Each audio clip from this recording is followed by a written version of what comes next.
El rapto o abducción de una mujer o también de un joven con fines puramente libidinosos es un tema recurrente en la mitología griega y romana y lo hallamos muy presente en la literatura y en el arte y la cerámica antiguos. A partir de ahí, las representaciones iconográficas de raptos mitológicos serán una constante en la historia del arte por sus grandes potencialidades estéticas y dramáticas. Del mismo modo que en la historia literaria, el rapto será un motivo revisitado e inspirador. Pero no solo el rapto sirve a fines libidinosos, ni en estos casos lo es siempre contra la voluntad del sujeto abducido. También existe el rapto con fines maritales, como una suerte de matrimonio por hechos consumados, que conecta con primitivas formas nupciales y que constituye una vía alternativa expeditiva ante un matrimonio imposible o ante un compromiso matrimonial indeseado. En tales casos, el rapto se presenta como una abducción consentida, como una suerte de violencia ritual. No obstante, el propósito marital del rapto también puede ser unilateral y producirse este mediando violencia real. En fin, es la concurrencia o no del consentimiento del sujeto pasivo del rapto lo que distingue el rapto criminal del rapto conyugal. Algunos autores, como Heródoto, en un esfuerzo de racionalización de los mitos, ofrecen una explicación ebemerista de los raptos protagonizados por los dioses, apuntando que estos habrían sido en realidad perpetrados en tiempos inmemoriales por piratas y comerciantes. En época histórica hay reminiscencias del rapto nupcial, como la costumbre griega, después también practicada en Roma, de levantar en brazos a la esposa, para que no pise el umbral de la casa del esposo fingiendo aquella a la vez cierta resistencia, o el gesto de llevar agarrada a la novia de la muñeca, geir epicarpo, como puede verse en la imagen de la izquierda del lutróforo con representación nupcial. Incluso existió una manifestación de matrimonio por rapto en Esparta, la Harpagué. Se trataba de la escenificación de un rapto en el que nocturnamente el novio subía a la novia a un carro para llevarla a su casa. La historiografía romana relaciona estrechamente raptos y violaciones con momentos cruciales de la historia política arcaica de Roma. El rapto se asocia propagandísticamente a la tiranía, con manifestaciones ambas de abuso de poder. Así, la misma fundación de la ciudad con el rapto de la vestal rea Silvia, madre de los gemelos. El rapto de las Sabinas, con la consolidación de la viabilidad de Roma como asentamiento urbano y el exordio de la monarquía.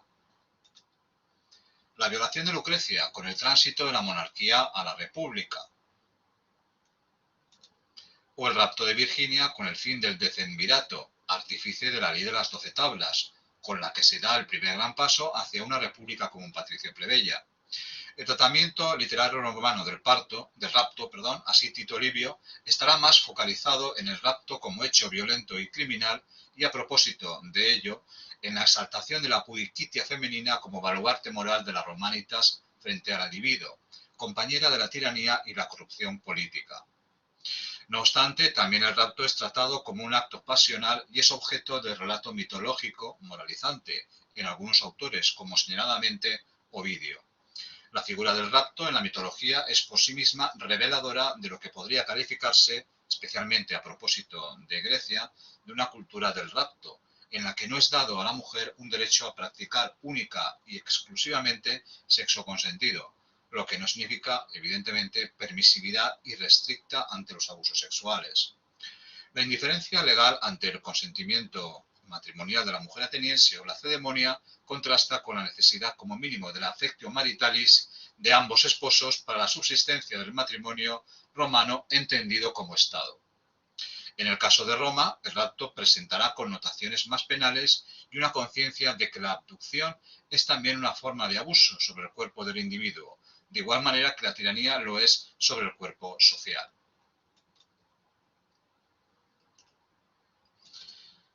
Hay constancia de que existió en Esparta en época histórica una modalidad de matrimonio por rapto llamado harpagué, de harpazo, quitar, arrebatar, apoderarse de, saquear, lo que representa la manifestación extrema de la indiferencia hacia el consentimiento matrimonial de la mujer en dicha polis. Plutarco apunta que, de acuerdo con el derecho de Licurgo, el matrimonio entendido como casamiento o matrimonio infieri era en sí mismo un rapto. Probablemente en la mayoría de los casos fuese tal rapto una forma nupcial acordada por el padre de la novia con el novio, que solía verificarse subiendo a la novia a un carro y transportándola hasta el nuevo hogar. Ahora bien, en algunos casos no se trataba de una simple performance, sino de un rapto no consentido, que producía, empero, igualmente efectos de validez matrimonial. El hecho de que se desconocieran en Esparta los esponsales o compromisos matrimoniales y con ello la no necesidad de dote nupcial habría permitido semejante suerte de matrimonio por hechos consumados. Heródoto da noticia de ello y el himno a Deméter parece evocar la Harpagué Lacedemonia al describir cómo Hades arrebata a su sobrina Perséfone y la conduce a un carro de oro al mundo subterráneo, sin que pueda hacerse nada por impedir el matrimonio así acontecido. Propósito final del raptor. El rapto con fines netamente sexuales habría sido considerado un crimen. En Atenas, desde los tiempos de Solón, el rapto es constitutivo de un delito. Lo que sorprende de la legislación soloniana, si damos por cierta la información de Plutarco, es la lenidad de la pena con la que se combinaba el rapto, el pago de una multa, y que el adúltero fuera merecedor potencialmente de mayor castigo que el raptor o el violador. El pasaje plutarqueo en cuestión es Solón 23.1, donde se indica la pena aplicable al autor de un delito sexual, graduada según la estimada gravedad del delito. Dio al que sorprendiese al adúltero la facultad de matarle, y al que raptase a una mujer libre y la violase, le imponía una multa de 100 dracmas, y si la sedujese, una de 20 dracmas, siempre que no se tratara de aquellas mujeres que manifiestamente se prostituyen, es decir, de las heteras. Una explicación a esta sorprendente graduación de los delitos sexuales, bajo nuestros parámetros morales y sociales, que estima más grave el adulterio que la violación, la ofrece el orador Lisias. Considero merecedores de menor castigo a los violadores que a los seductores. A unos se les impone la muerte, a los otros se les señala una pena doble, por estimar que quienes actúan con violencia incurren en el odio de los violentados, mientras que los seductores de tal forma corrompen el alma que hacen más suyas que de sus maridos a las mujeres ajenas. Toda la casa viene a sus manos, y resulta incierto de quién son los hijos, si de los maridos o de los adúlteros, razones por las cuales el legislador les impuso la muerte por castigo. Se ha apuntado que el desequilibrio punitivo se debe a la mayor antigüedad de la norma sancionadora de los adulterios, ya que Lisias estaría tratando capciosamente de complacer a los jueces, todos varones. Sin embargo, si se contempla la solución normativa desde una perspectiva de género, se explica la mayor punibilidad del adulterio por una minusvaloración de la libertad sexual de la mujer como bien jurídico frente a otros bienes cuya titularidad correspondería al varón, el mantenimiento de la pareja matrimonial, como si de la posesión de una cosa se tratara, y sobre todo la pureza del linaje, fundamental para la transmisión hereditaria, amenazada por la relación extramatrimonial. Esta visión androcéntrica de los delitos sexuales explicaría cabalmente por qué un rapto o una violación eran más graves para el legislador que el adulterio. Con todo, no es descartable la aplicación de la pena de muerte, cuando la violación se sustanciaba como crimen de hibris, como resulta, por ejemplo, de un pasaje del Contra Demóstenes de Dinarco.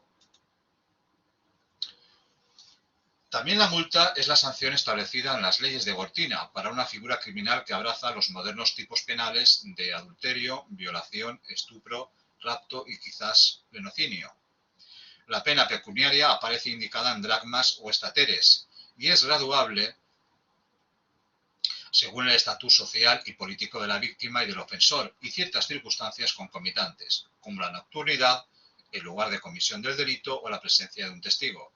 Las leyes prevén una extensa casuística en la que el verbo cartei, en dialecto dorio, podría traducirse según los casos por viola, seduce, fuerza o rapta. Tampoco aquí se resarce a la víctima por el daño físico o moral sufrido o por haber atentado contra su autonomía o libertad sexual, sino que se trata de un resarcimiento económico al titular de la potestad o tutela sobre la víctima, así como de un quebranto a la legitimidad de los hijos de la familia y a la regularidad del linaje. Al igual que en el mundo griego, en Roma el valor de la integridad sexual de las mujeres era enorme, pues interesaba al Estado proteger la legitimidad de los hijos, la pureza de los linajes y la conservación y transmisión hereditaria regular de los patrimonios familiares. Los sujetos pasivos directos de los delitos sexuales, especialmente las mujeres, antes que víctimas, eran motivo de vergüenza para sus maridos y padres, hasta el punto de que aparecían estos últimos como las auténticas víctimas de los delitos, y la severidad de los castigos a los raptores, violadores o cómplices del adulterio no debía entenderse como correlato a la gravedad del daño físico o moral infligido a los sujetos pasivos del delito, sino a ese bien jurídico protegido de incuestionable interés público que era el orden familiar y social.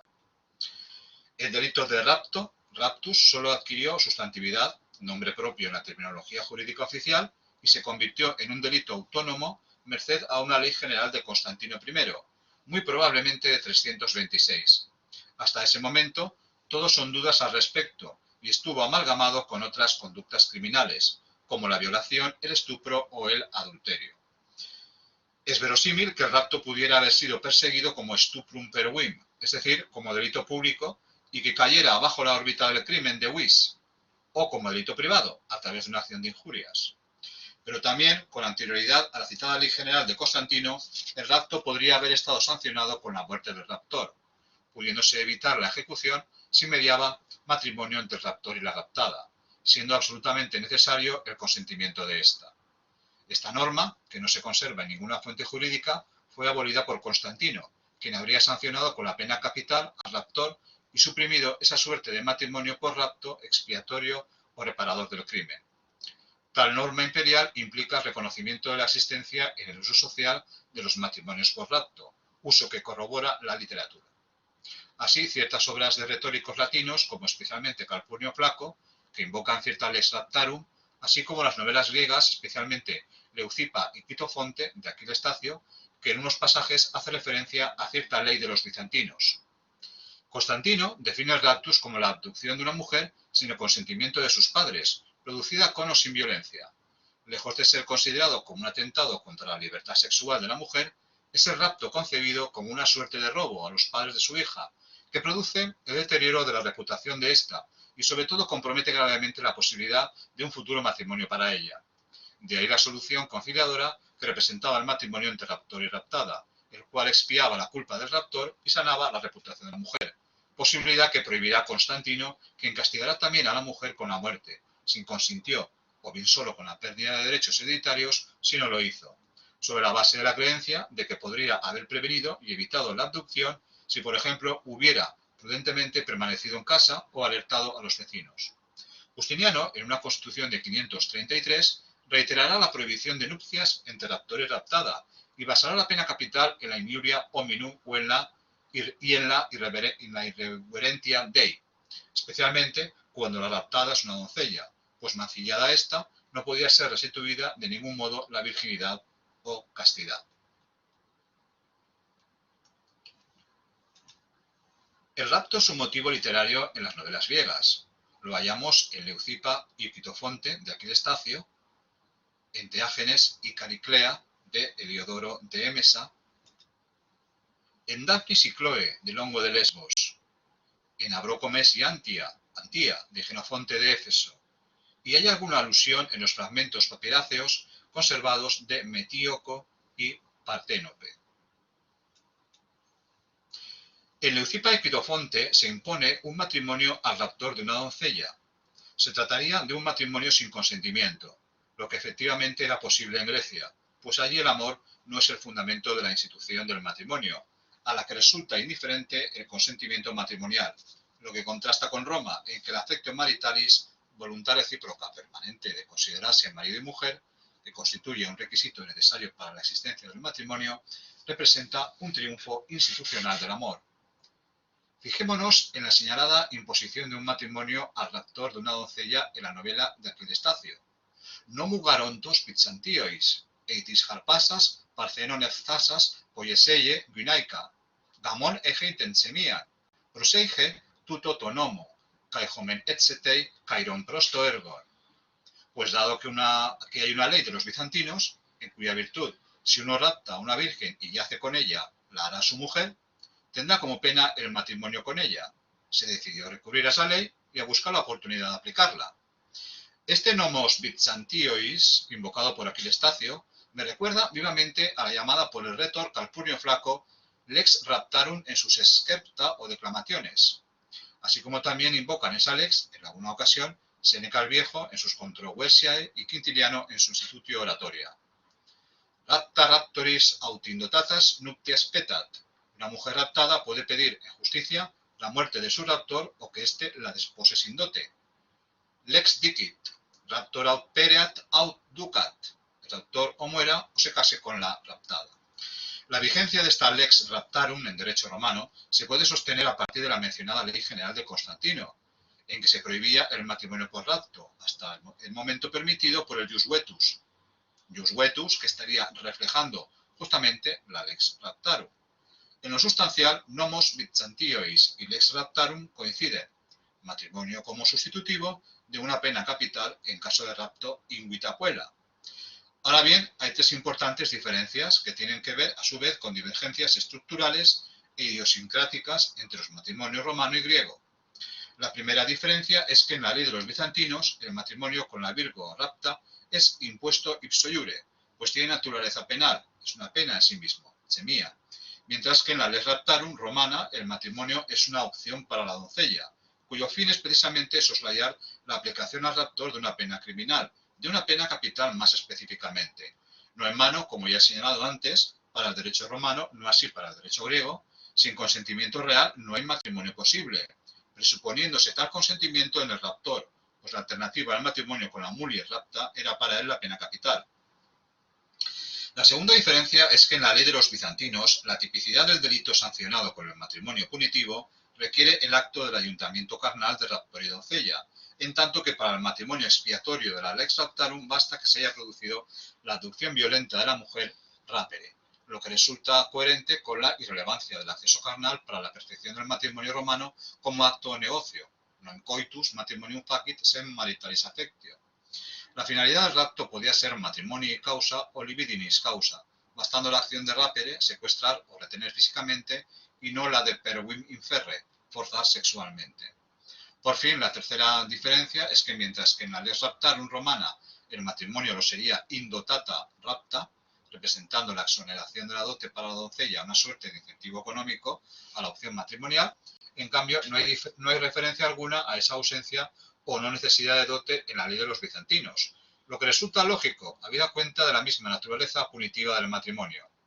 Podría concluirse que Aquil Estacio pudiera no estar inventando esa ley de los bizantinos, sino invocando con ella una suerte de matrimonio punitivo, que recuerda al matrimonio expiatorio de la lex raptarum, impuesto al raptor de una doncella, como forma de castigar el crimen de rapto, pues el matrimonio es la pena, la semía, que se impone al raptor. Repárese cómo, mientras para los romanos el matrimonio con la puella rapta es un matrimonio expiatorio de una pena, ya que repara un daño y evita el castigo penal del raptor, para los griegos ese matrimonio se concibe como un matrimonio punitivo, es el mismo una pena criminal. A favor de la verosimilitud de esa, en apariencia novelesca, ley de los bizantinos, campea un pasaje de Hermógenes de Tarso, de su obra De Statibus, en el que se describe que en Atenas, en caso de violación de una mujer, se podía constreñir al violador a un matrimonio sin dote con la mujer violada, pues la alternativa era la pena capital, requiriéndose, eso sí, el consentimiento al matrimonio de la mujer o de su kyrios. Se trataría aquí de una norma relativa a un matrimonio expiatorio con un sorprendente parecido con la lex raptarum de Calpurnio Flaco, con la diferencia de que en este el matrimonio expiaba o reparaba no una violación sino un rapto. El paralelismo con el matrimonio punitivo de Aquil Estacio es también claro, lo que proporciona como mínimo credibilidad a la ley de los bizantinos. O quizás sea Aquil Estacio el que aporte verosimilitud a esta norma aducida por el retórico Hermógenes de Tarso.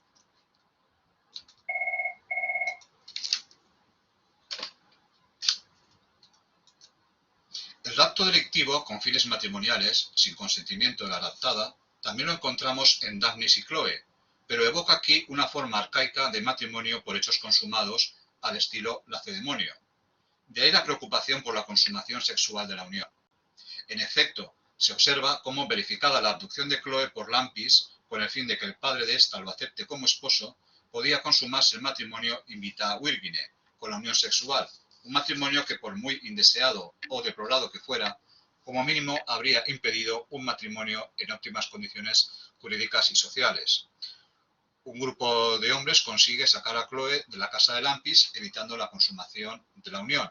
Otros, con actos criminales en matrimonio, por rapto no consentido son los proyectados por Traquino en Teágenes y Cariclea, por Mitrídates con Calírroe en Quereas y Calírroe, además del de Tersandro con Leucipa en Leucipa y Fitofonte. Pero también las novelas exhiben supuestos de matrimonio por rapto no consentido por la mujer. En Abrócomes y Antía, Xenofonte de Éfeso nos presenta un rapto consentido por la raptada. Terexinoe, comprometida en matrimonio con Andrócles por voluntad de sus padres, se fuga de la Lacedemonia una noche con Egialeo.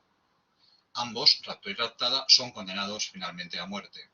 Esta condena podría bien no ser invención del autor y responder a la realidad del siglo II-III, pues no se trata de un simple matrimonio por rapto reconocido por el derecho espartano, habida cuenta de que existía aquí el impedimento de compromiso matrimonial de la novia con un tercero. La condena a muerte en tales casos también era propia de otros pueblos del entorno geográfico. De hecho, en el mundo hebreo, próximo a Éfeso, origen del autor de la novela, un yacimiento carnal de esta guisa se hallaba castigado con la lapidación de ambos sujetos, si se producía en el ámbito urbano, como dispone Deuteronomio 22. En Teágenes y Cariclea, esta es raptada por aquel sin oponer resistencia. Sin embargo, siendo este dato, junto con el juramento de respetar la virginidad de Cariclea desconocido para el padre de esta, se ejerce una acción contra Teágenes por hibris o ultraje, y también por asebella o impiedad, al haberse producido la abducción en un lugar sagrado, un templo dedicado a Apolo. El crimen de rapto estaría sancionado con la pena de muerte, como indica Heliodoro, lo que resulta perfectamente verosímil, independientemente de la forma de ejecución que describe el autor, el empalamiento, más propia de los pueblos orientales y más impactante para un propósito novelesco, y otras vicisitudes en torno al castigo producto de la ficción del autor. En fin, la condena a pena capital de raptor presente en las distintas novelas que refieren raptos y a matrimonios expiatorios o punitivos, constituye un argumento de peso para afirmar que esta pena acabó imponiéndose como sanción del rapto y la violación en el orbe helenístico, y que se produjo una exacerbación punitiva de estos delitos, más allá pues de la multa pecuniaria establecida por Solón, según refería Plutarco. Muchas gracias por la atención.